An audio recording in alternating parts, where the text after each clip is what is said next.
Please welcome Chief Creative Officer, Facebook, Mark Darcy, in discussion with Skift founder and Chief Executive Officer, Rafat Ali.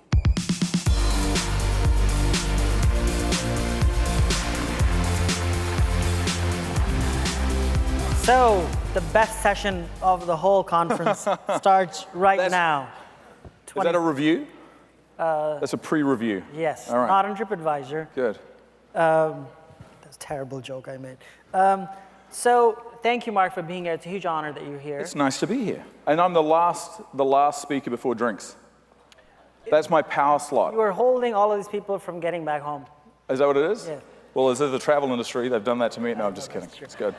So explain to people in the travel industry who are all here, they're so the only session that's not being live streamed is this one, but we're going to record it and put it later, like how we do editorially. So people, if anybody else wants to watch, tell them it's going to be on Skift later.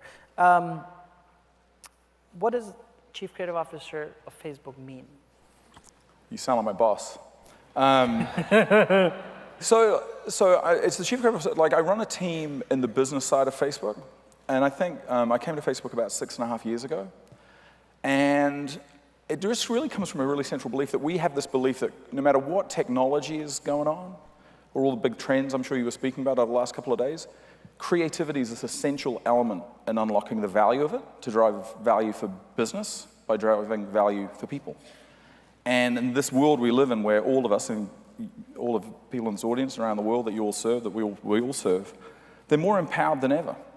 So the role of creativity and good design and good ideas and serving people in a different way is essential with platforms like Facebook and Instagram and Messenger to unlock that value so people go, that's amazing, that's useful, that's relevant to me, and therefore that's one of the key attributes that drives value for the businesses that invest their time and money with us.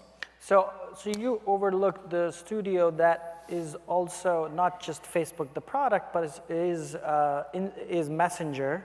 Yeah, no, it's not Facebook the product. What it is it's the business part of Facebook as far as working with our 5 million advertisers around the world, from the biggest, the Procter & Gamble's, the Coca-Colas, the big airlines, the hotel companies, right to small businesses in South Africa or New Zealand, where I'm from, or wherever. It's really looking at it and saying, how do we unlock that value? How do we find, whether it's new ad formats like Canvas or Instagram stories, the way in which we create to connect people and businesses in new and different ways. And so it started with, I came here about 6.5 years, there was like a couple of us, and now there's maybe 200, 250 of us. And the team around the world, in addition to all the teams that work in our ad products and everything that are constantly designing and experimenting and learning about different ways to build that value. So how important is travel to you strategically, financially, creatively, for sure? Yeah. How important is it to you as an industry? Well, as an individual, it's really important. I was thinking before I came to speak to you, you all run companies that I spend most of my life with. I spend more of my time, I personally spend more of my time with you than I do probably my family. So personally, I think they're all happy to hear that part. Yeah, the opportunity to come here today, I sometimes actually think, and I'm going to derail your talk a little bit, that I wish I could say thank you to so many people in the travel industry so often, because I live with them all the time. I'm on planes for weeks a year. Favorite airline? I'm a big United person, because they fly to Newark. And that involves me not having to go to JFK, which is like a life-changing difference. It has nothing to do with the airline as much as it is the commute. But it's such a critical aspect of so many of our lives. I know all of you, and it's such a vital part of how we do what we do every day. So in terms of Facebook, of how we do things, you would think a digital technology company wouldn't rely on the travel industry much to do our business, but we really, really do. As far as a business, I was thinking about this as I came to talk to you today.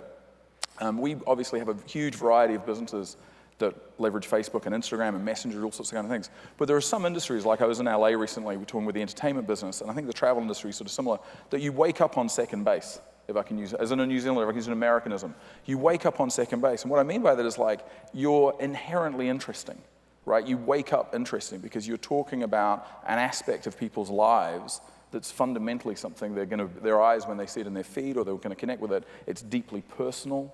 It's exciting, it connects them with their friends and family. You're literally the physical conduit to the things they care about most in the world or the things they're discovering. So when you think about all that texture of the business you're in, it's an incredible thing to have on platforms that are as personal and global as ours. As far as a business goes, it's a critical aspect of our business, you know. I think both from creating content and stories and marketing that people attach to and drives huge value, I think there's huge amounts of innovation. Some of the best uses of really good unlocking the data and targeting to get the right message in front of the right person to drive the conversions happens in this industry.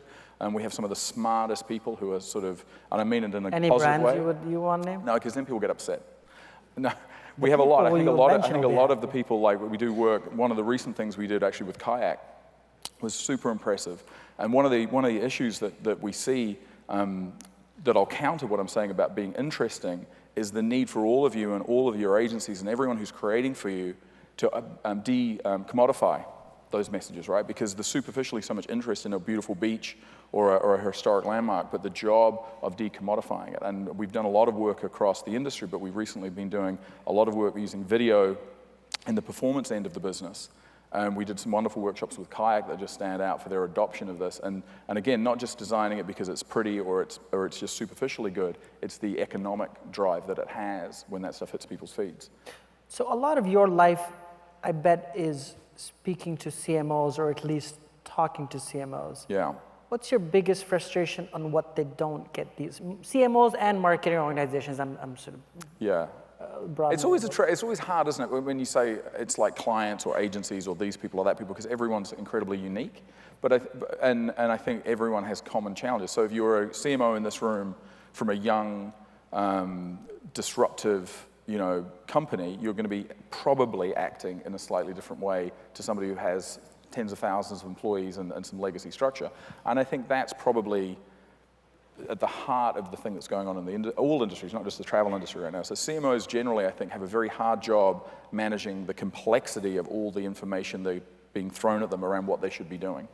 And even when they see what's happening, so I could tell you, from my sheet of powerful paper I have in front of me, all the statistics about mobile consumption, the amount of the integral role mobile plays in every aspect of people making a decision in the travel space. Let's just concentrate on travel. So I would say, I could be proved wrong, but I doubt there's another industry that is so connected as a mobile experience, from the inspiration to go on a trip, to thinking of all the places you could go, to the planning of it, to the purchasing of it, to the, one could argue, the production shoot, which is a trip now, that it's a content creation extravaganza that people want to in real time express their excitement about going, while they're there, after they go, everything about it. The network effect of the places they're connected to, all of that is happening through mobile. So I would say probably the biggest frustration is if you just look at the data of how this industry is being driven, if your business is not centered on mobile, you don't have a mobile department, you don't have a mobile campaign, but you are of mobile, it is probably a pretty strategic miss, because that is where the entire industry isn't going, it's where it is, and is going to increasingly be, our demands as consumers is accelerating for the kind of service we're going to get. You're saying mobile advertising potentially hasn't caught up yet to the time spent that's there? I don't even think it's, yes, but I don't even think it's, I think it's it's being of mobile. It's just looking at the reality of how we live our lives in the space. The gentleman from TripAdvisor, Tom was talking about this. The utility, just take that service and services that we use now as a core utility during the travel experience that give us superpowers to navigate the environments we're in that were really unnerving, and you didn't know. You have that power of that network, whether it's with TripAdvisor or Facebook or you're messaging people. It's an amazing connected experience travel now. And I think if you look at any aspect of your businesses, if you're looking to have people fall in love with you and discover new destinations, if you're an airline, you have new services, a hotel, whatever it may be, there's no aspect of that consumer journey that you don't need to build mobile first, that you need to make the extension of your brand. All of you, I imagine, I hope I've got this right, all of you are in the service business, right? Travel is essentially a service business, no matter whether you're an e-commerce aggregator or whether you're running a fancy hotel. You want to have the single greatest piece of service and utility. To do that, you have to be obsessed with people. For me, marketing, ads, they're nothing but an extension of your service. They've gone from being a disruption to being something worthy of discovery. And that's critical today because we have infinite choice and total control. So I can ignore your ads, I can block your ads, I can turn away. So we have to, as marketers, no matter what our industry, use every dollar, whether you've got $1 million or $100 million, you have to think, how do I invest this to create the most valuable things that will transform my connection with people, just as you would having flowers in the lobby or whatever else it may be. And is the answer always video? A lot of it at the moment. I think the shift to video from a marketing comm standpoint is critical to be around video. I think the transformational impact, I was just talking about Kayak, but we've got hundreds of examples of this, where the impact on people's attention through moving image across multiple services. And also video, someone, a colleague just said this morning, this wonderful thing, that video now, particularly in mobile, isn't a thing. People talk about mobile video. There is no mobile video. There's a Swiss Army knife of mobile videos, surfaces, that do very different things for very different purposes. So if I want to drive the performance of a conversion ad, I can show you how going from still images to really simple video for $10 is going to transform that across 60,000 creative units. True. I can also show you how Instagram Stories is going to be this beautiful full screen experience, which is going to capture a moment of a journey in a way that was impossible, a year ago. They're different, they're both video. So it's really how do you make these surfaces and all this stuff work for you? And the starting point is, you could have said this 50 years ago in marketing, but it's truer today than ever. You have to start with people. You have to build all of the potential of all this stuff, not around the novelty of what people are yelling at you, like, oh, you should be doing this, you should be doing this, you should be doing this. It's like, what can I do to center it around people and do things that are going to have exceptional value for those people to drive my business? If I'm serving them in a better way, it'll translate to the economic impact and the growth that I'm looking for. So Instagram, which obviously creatively you also work with brands on Instagram, has changed travel. Yeah. Some say yesterday Danny Meyer was here. He said if people are not taking photos of my food, I'm in trouble. Yeah.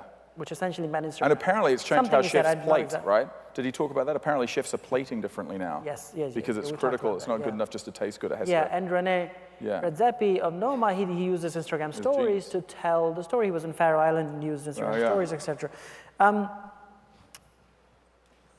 How are you thinking about our brands? Do they completely understand as you're talking to them Instagram? And are you still seeing a gap in the perception of maybe some of the younger, maybe it's like more of a young medium as opposed to when you're talking Yeah, no, it's like massive. I mean, that was very true. I mean, Instagram has grown really, really quickly. You've seen the growth of it. And I think when we first started working with Instagram, it had all of us had a locked off thing about what Instagram was, like maybe 3 years ago. Like it was like, oh, it was Instagram. You were very Brooklyn or Shoreditch, depending on where you are in the world.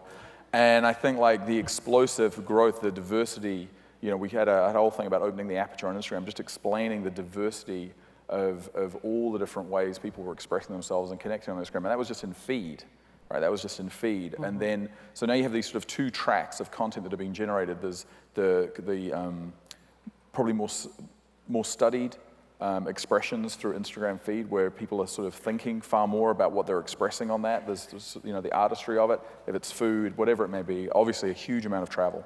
And then there's Instagram Stories, which you haven't experienced it, is just a far more immersive, emotional, sort of intimate connection, whether it's with a brand story or whether it's a person or a celebrity or whatever it may be, that's creative and fun and uses a whole bunch of graphic interfaces to add to that story, the ability to tell a story in a different way.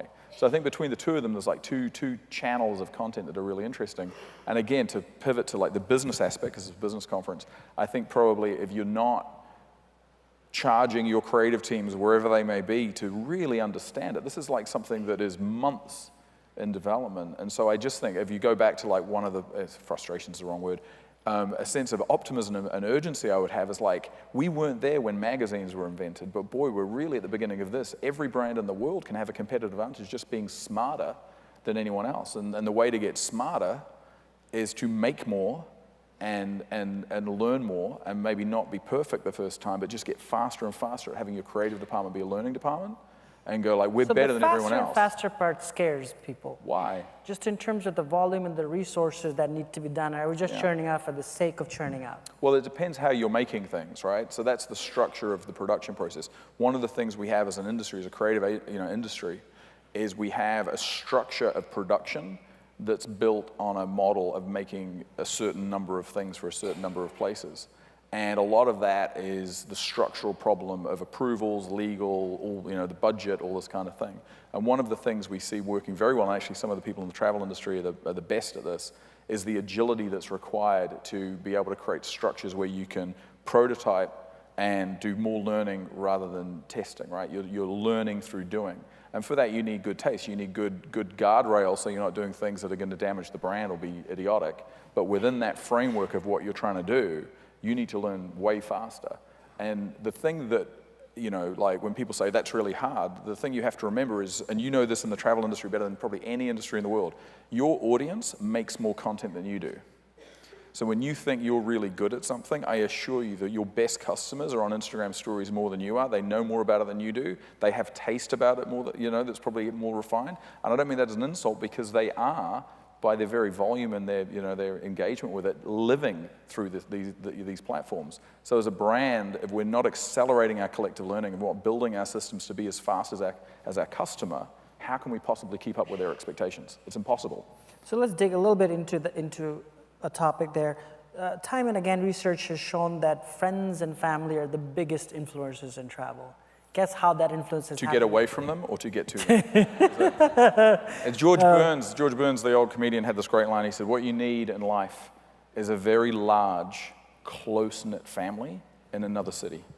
So that's... should work on that one. well, you did. You live here. I live in here as well. Yeah. My family are going to see this now on your site. This is going to be embarrassing. Good thing it's not being live streamed. So, and the influence of friends and family is always the top thing when people choose. And most of the times now that's happening through Facebook and Instagram and others. Yeah. How can businesses insert themselves in that process? Or is that, like, you know, I'm talking about Faroe Islands, for instance. I went to Faroe Islands a month and a half ago. Yeah, yeah. Visit Faroe Island, which is 4 people, so they probably don't have tons of resources. But Yeah. want to insert myself and like all my friends and family are seeing Visit Faroe Islands photos, can Visit Faroe Island insert themselves into the conversation somehow? I guess they can target. I think insert yourself into the conversation is probably the wrong way to, that feels awful. You know what I mean? Like that makes me always go, oh. But can Faroe Islands be something that embraces every visitor as an ambassador and then work through what they can do to engage that visitor as somebody who can tell their story? Absolutely. You know, again, I come from New Zealand, and we actually do a lot of work with Tourism New Zealand. They've been an extraordinary... Also hard to take a bad photo of New Zealand. It is. It is easy to take a bad photo of a New Zealander, but not of the country. You're right. Yeah. But yeah, no, it's true. It's like it's photogenic. I mean, that's a lot of places. But I think it's more really, I think, the embracing that everybody... Look, you all know this isn't anything new under the sun. Your customers, the people who turn up, need to be encouraged, empowered, and able to tell your story. Now, in 1960, they could do that with a slideshow on a Don Draper carousel, right? They could like click a button and everyone would come around and watch it. So that behavior was true then, and the jealousy and the upgrading in social standing by that you were the one traveling was true in 1950 or 60. It is today. I think the thing that's different is the way in which you enable those stories to be incredibly interesting by creating things either in the location or afterwards where you're amplifying those stories and making them more interesting. A cool thing that they did in Sydney recently, I hope I get this right, I think it was DDB, I'm always trying to give credit to the agency, they did a wonderful thing at the Sydney Opera House where they had this research, I'm sure many of you have been to Sydney, and if you're like me, I've been to Sydney 30 times, I've never been inside the Opera House, and they had this research that 4 million people a year, or probably a lot more, go to Sydney and take a photo of the Opera House, but no one goes inside. That was their problem. They actually wanted people to go in and buy a sandwich. And so they did this Instagram campaign of you're welcome in, and what they did was when you did the Instagram Sydney Opera House, they direct message you straight away to say, hey, come inside, the chef's waiting. And so when the person was like, what? Like the head of the Opera House, the head chef. Also creepy. So they got you in, and what's that? Also a bit creepy. Well, it wasn't when they walked in and the entire Sydney Orchestra were playing for them and things like that. So they created these amazing moments that became amplified that you're actually welcome when you arrive to come in and experience the Opera House. That was a beautiful story. But it's like, again, it's like knowing that the people are coming and creating experiences for them. So another small product you have, Messenger. Yes. How are you, and don't take that seriously, it's the world's largest instant, what do you call it? What's the official? Messenger app. Messenger Yeah. app. It's the world's largest messaging app, sorry. We have a very simple naming policy at Facebook. We name things like what they are. Yes. Watch. We got to think to what? Watch. I know, the Yeah, yeah. branding experts that Facebook has. Yeah, it's good, isn't it? Yeah. Yeah, you're welcome. But it's Facebook, everybody Yeah. follows what Facebook does. The evolution of advertising in messaging environments Yeah, yeah. obviously a huge area of interest. Yeah. Beyond customer service, which I'm guessing people have. Do you think people Yeah. have got the customer service part, and now you're moving on to? I think there's some wonderful things we're doing with Messenger. Dave Marcus, who runs that business, is doing a great job, and I think that a lot of the travel industry, and KLM just was one of the innovators in there. Yeah. I think like anything in this space, we're still early, and just as I would say around Instagram, anything we're talking about, like both feet, like go in and say, but the starting point is, how can this be incredibly useful to the people who really matter to me, right? How can this be really useful? And the utility, the previous speaker was talking about utility. I think utility is one of the most powerful things in marketing, like just being useful at the right time, is unbelievably powerful. And this is the opportunity, whether it's through, CRM interfaces, so you can just, obviously good for the business as well, simplify and dramatically transform the service experience, whatever business you're in. How can that not be a good thing to get really smart at on the thing they're using most in their life to connect with the things that matter, and then using that as a utility? Yeah, it makes complete sense. But again, I think there's a lot of things that can be seen as novelty, like you get a press release, like it's cool, and then there's things where you go, no, this is just unbelievably intrinsically valuable to the people we care about. I'll give you an example, not in the travel industry, which was one I really loved. We worked with an agency in Brazil for Alcoholics Anonymous. And Alcoholics Anonymous obviously do incredible work all around the world, and it was taking the information of that, putting it in an anonymous structure, which was a messenger bot, so people could engage and get the information they needed to learn about the subject. It was an incredibly powerful interface for that intimacy and total privacy.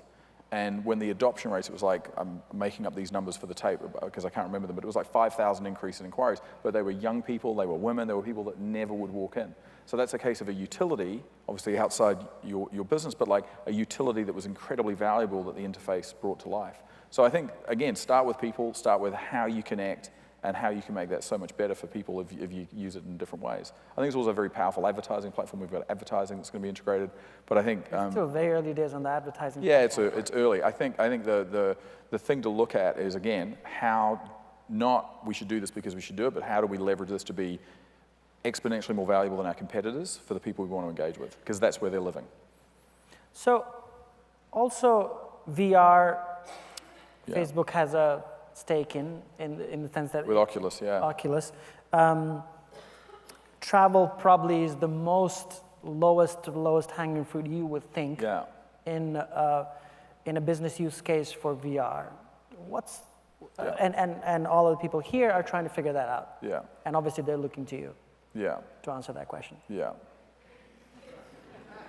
Well, here's the good news. I don't think people are just going to put on headsets and not travel, right? That whole thing of like, oh, I'll just stay at home, and I think people like traveling. The thing with VR is extraordinary, and if you've had the opportunity at whether you may own a Rift, like to really experience it, or a Gear, I think it is quite incredible. And some of the experiences I've had with some of the, traveling around the world and some of the beautiful photography that's used to take you places is hugely inspiring. I think if I was going to list the things I'd worry about, of all the things that are being thrown at you, of things you should spend your valuable time and money, there are so many other things where there are hundreds of millions of people looking to engage with stories at scale versus where we are with the install base of something like Oculus, and that's across the whole industry. Does that mean it doesn't have relevance to some experience you may want to bring to life? If you run a cruise line and you want to bring a suite to life at an experience and film something, is there an amazing creative idea you can do where you can take someone who can't travel and do, like, is it useful? Absolutely. Should you be knowledgeable about it? Absolutely. But if I was going to stack rank things that will drive your business at scale now, I wouldn't put it at the top of where I'd invest a vast amount of money and time. Not because it's not amazing, not because I'm not a fan of it, but because unless you're crushing Instagram stories, that I can tell you is going to be impactful to your business today. And I think, as I said, one of the challenges of whether you're a CMO or you're running a marketing department is you are overwhelmed with companies like ours and other companies telling you, this is really important, this is really important. So the ruthless prioritization, that's a Facebook phrase, ruthless prioritization of going, okay, all of these things are super interesting. I'm obsessed with these objectives. What's the thing that's going to get me there? I'll tell you what's going to get me there, this is what I have to do. I have to drive these things. If VR is in there, fantastic. But my guess is most of the challenges you're facing around decommoditization of your product, around radically accelerating your growth in some area, or launching a new product, or that's probably not going to be top. If it is, fantastic, but my guess is it isn't. And we've got to be very careful as an industry, as a marketing industry, as any industry, about being too obsessed with the shininess rather than the impact. Blockchain. I know jack shit about blockchain. I just wanted to throw that word so that it sounds like I know. So I've read 4 articles on how blockchain works. 4 articles, still confused. Someone brought it up today. Thank you for saying that. I have no idea. Someone brought it up today in this big meeting we had. A client said, well, what you need to solve that problem is you should use a blockchain system. I know, it's like. And I went, And I was so embarrassed because I was like, you've read 4 articles about it, and so many people at the company would know. I'm not that person. That's why they have creative in my title. Yeah. I get like crayons and a jacket to borrow. Yeah, I'm not like. Yeah. All right, let's end it with that. Thank you, Mark. That was awesome. Thank you very much. I hope you had a great conference. Pleasure. That was great.